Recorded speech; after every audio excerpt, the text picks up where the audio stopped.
There's different pockets within the state. The Bridgewater Triangle in southeastern Massachusetts has quite a history and a lore. Where I come from in central Mass and Leominster, there's an area called Monsterland where people are seeing Bigfoot, UFOs, different things like that.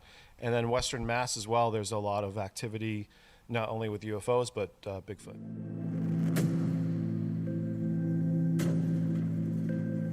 That's something that's been looked at by different researchers, and a lot of them are starting to come to the idea or conclusion that there could be these different portals that are actually opening up, where all this activity and all these different entities are actually coming from and going in and out of these spots.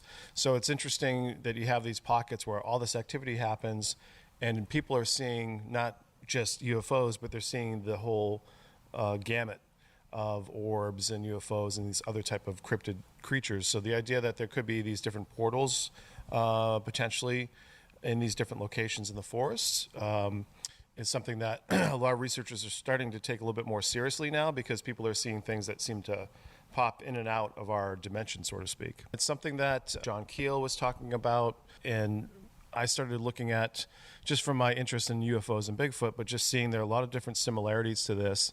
And it explains why we might not have bones or bodies, and why all the different photos that people have of Bigfoot are blurry.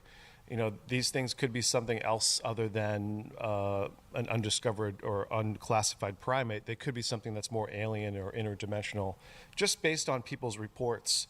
And the multitude of those reports just stacks up and kind of points that there's something else going on.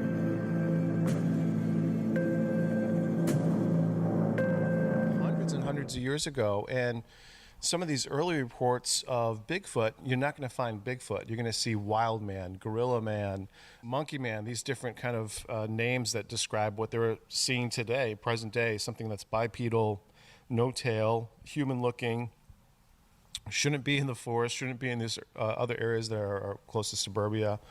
And so, it's been going on for a very long time. And if we look at Native American mythology and legends, they're talking about these same beings that people are seeing in present day.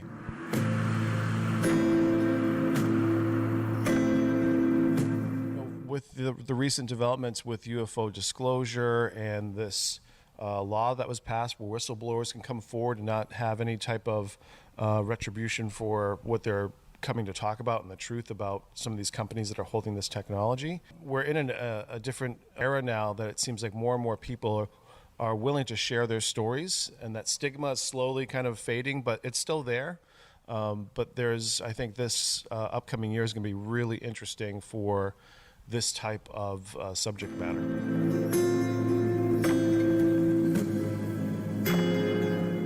A lot of the reports of these Thunderbird type beings that resemble something that's more of a dinosaur or pterodactyl. I've had reports of people seeing things that are more animal-like, and others that are more like spectral, made of like plasma material. And then the Pukwudgies, these smaller 3 to 4 foot tall, Bigfoot-looking creatures, which a lot of the tribes believe are shapeshifters, tricksters, that they actually can cloak themselves and go invisible.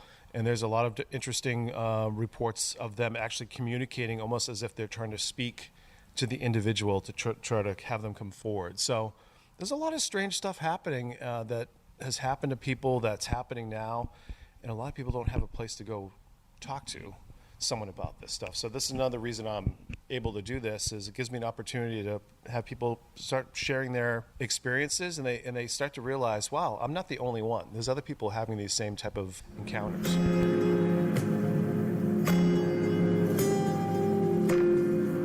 What's really spearheaded this is the idea of data collection and these repositories where people can go and upload their reports or put their reports online. And social media has really created this awareness vehicle for people to then find groups and communities within Facebook that you can actually talk to other people who have had these experiences. So I think internet, social media, and just that slow drip that seems to be coming from mass media around this topic.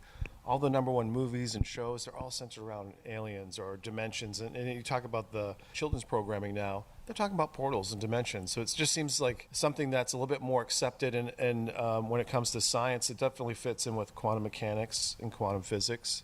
So there's a lot of parallels, and other scientists like Avi Loeb from Harvard and others, Gary Nolan from Stanford, they're coming forward. They're stepping out of their scientist shoes, so to speak, to tackle some of this stuff. And it's it's a pretty amazing thing to see, and a breath of fresh air that science and academia is actually taking more of a serious interest in this subject.